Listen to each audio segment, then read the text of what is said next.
Halo semuanya, dan ada satu hal penting yang harus kamu tahu. Dengarkan ini.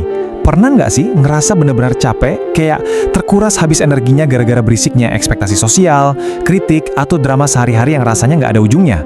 Entah itu komentar pedas di media sosial, tekanan kerjaan, atau sekedar gesekan tanpa henti sama orang-orang di sekitar kita. Itu semua benar-benar bisa menguras mental dan emosi kita kan? Nah, di pembahasan kita kali ini, kita bakal ngelakuin sebuah perjalanan filosofis yang cukup mendalam nih. Kita bakal bedah habis-habisan soal gimana sih cara yang tepat buat ngelola gesekan sosial itu. Tujuannya bukan cuma buat sekedar bertahan hidup, tapi gimana kita pada akhirnya bisa nemuin kedamaian batin yang absolut. Sebuah keheningan sejati, persis di tengah dunia yang lagi berisik-berisiknya. Gini, mari kita mulai dari satu realitas yang emang lumayan keras untuk diterima. Gak ada satupun manusia di muka bumi ini yang bisa lolos dari penilaian orang lain. Kita sering banget kan ngerasa cemas, overthinking, atau stres pas tahu ada orang yang gak suka sama kita, atau pas nerima komentar negatif. Tapi coba pikir deh, bahkan figur-figur sejarah yang paling luar biasa, yang punya akhlak paling mulia sekalipun, tetap aja gak luput dari cacian yang kejam. Tokoh-tokoh besar ini seringkali dituduh sebagai tukang sihir, pembohong, bahkan dibilang gila oleh para pembencinya. Sebaik dan semulia apapun sebuah tindakan, akan selalu ada celah buat kebencian di mata manusia. Logikanya gini, kalau tokoh-tokoh sehebat itu aja nggak bisa ngindarin kritik, terus gimana ceritanya kita, manusia biasa yang emang penuh kelemahan ini, bisa berharap untuk disukai semua orang? Oke, mari kita bedah alur pembahasan kita hari ini biar lebih gampang diikutin. Pertama, kita bahas realitas ucapan manusia. Kedua, filosofi sebuah bangunan. Ketiga, dinamika sosial. Keempat, 4 langkah menghadapi ujian. Kelima, menghapus rasa sakit. Dan yang terakhir, keenam, tujuan besar. Kita masuk ke bagian pertama, realitas ucapan manusia. Nah, ini tuh bisa dibilang sebagai fondasi utama dari ketenangan mental yang mau kita bangun hari ini. Coba resapi konsep yang satu ini ya, mengira kalau kita bisa hidup tanpa dibicarain orang lain itu, ya murni sebuah kegilaan. Bener-bener mustahil. Sebaik apapun niat kita, sebersih apapun perbuatan kita, lidah manusia pasti bakal nemuin aja celah buat berkomentar. Artinya apa? Artinya kita harus menanamkan dalam kepala kita secara permanen, kalau kritik, omongan orang, itu adalah paket bundling dari kehidupan. Udah satu paket, nggak bisa dipisah. Berusaha nutupin mulut semua orang itu ibarat ikut perlombaan lari yang garis finishnya nggak pernah ada, kita pasti kalah. Tapi begitu kita berhenti berusaha menyenangin semua orang dan mulai nerima kalau omongan buruk itu ibarat hukum alam, wow, disitulah kebebasan psikologis kita yang sebenarnya baru aja dimulai. Lanjut ke bagian kedua, filosofi sebuah bangunan. Setelah kita sadar kalau kritik itu nggak bisa dihindari, mari kita lihat gimana sih posisi yang pas buat kita di tengah masyarakat. Sekarang, bayangin deh kamu lagi ngelihat sebuah bangunan yang super megah. Dari jauh, yang bikin kita kagum pasti kubahnya yang gagah, atau catnya yang estetik banget kan? Terus pas masuk, pilar-pilarnya kelihatan mendominasi. Tapi tahukah kamu, apa yang sebenarnya lagi kita lihat di permukaan itu? Itu cuma lapisan cat. Bagian yang kalau dipikir-pikir justru paling lemah dan rapuh. Cat itu gampang banget pudar kena matahari atau ngelupas kena hujan. Kekuatan sejati dari pilar bangunan itu letaknya justru ada pada besi yang kekubur rapat di dalam gelapnya beton. Besi itu nggak pernah kelihatan, nggak pernah dipuji, wah besinya estetik banget, nggak pernah kan? Tapi dialah yang nahan segalanya biar nggak ambruk. Sama halnya kayak fondasi yang ditanam jauh di bawah tanah. Elemen-elemen yang sama sekali nggak kelihatan inilah yang diam-diam menanggung beban paling berat. Nah, dari sinilah kita belajar makna sejati dari kata guyub atau kebersamaan yang kokoh. Sebuah struktur cuma bisa berdiri tegak kalau setiap elemennya nerima perannya masing-masing dengan ikhlas. Besi itu nggak pernah ngerasa cemburu sama lapisan cat yang selalu diliatin orang. Fondasi di bawah tanah juga nggak pernah iri sama kubah yang selalu dapat pujian. Di dalam kehidupan sosial, kita diajarin untuk terima peran kita secara tulus. Nggak melulu harus nyari panggung utama, nggak melulu butuh pengakuan publik, atau nunggu tepuk tangan. Kadang, kontribusi paling luar biasa yang bisa kita kasih di hidup ini adalah menjadi fondasi besi yang nggak kelihatan tapi diam-diam ngasih kekuatan besar buat keluarga atau komunitas kita. Masuk ke bagian ketiga, dinamika interaksi sosial. Walaupun kita udah berusaha hidup guyub, namanya gesekan pasti bakal tetap ada. Coba deh jujur sama diri sendiri, seberapa sering sih kita milih kabur, nyekrol-nyekrol layar HP, atau ngurung diri di kamar cuma buat ngindarin obrolan yang kurang nyaman sama orang lain. Analogi ini tuh brilian banget. Bayangin manusia sebagai kumpulan telur rapuh yang dijejalin dalam satu keranjang yang sama. Kesenggol dikit aja keranjangnya, telur-telur itu pasti bakal saling bersentuhan, berbenturan, bergesekan. Gesekan sosial ini tuh 100% alami dan gak mungkin bisa dihindari. Lari menyendiri atau cuma mau interaksi sama benda mati, itu sebenarnya cuma gejala denial, gejala ngehindar dari realitas mutlak tadi. Pada dasarnya, kita ini makhluk sosial. Berada di keranjang yang sama berarti harus siap mental buat sesekali kebentur.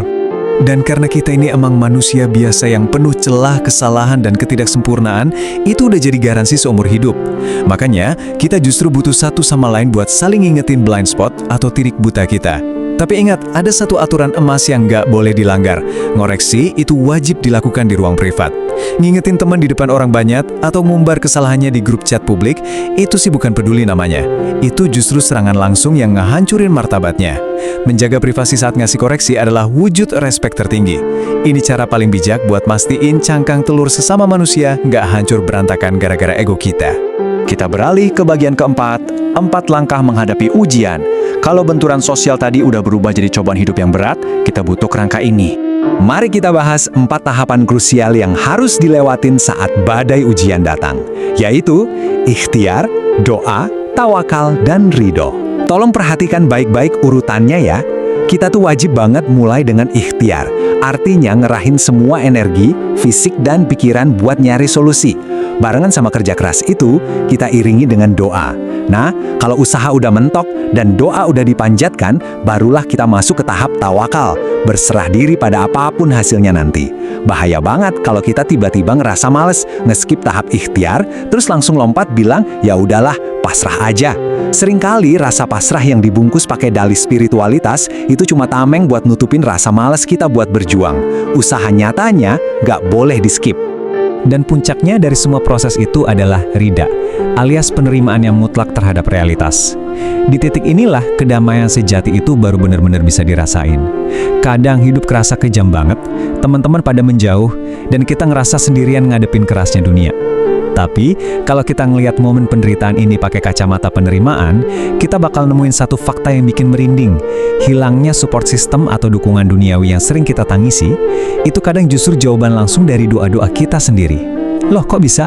Waktu kita berdoa minta dijauhkan dari hal-hal buruk, kadang kesepian yang kita rasain, itu adalah bukti nyata kalau kita lagi diselamatkan dari lingkungan yang toksik. Sekarang kita masuk ke bagian kelima, seni menghapus rasa sakit.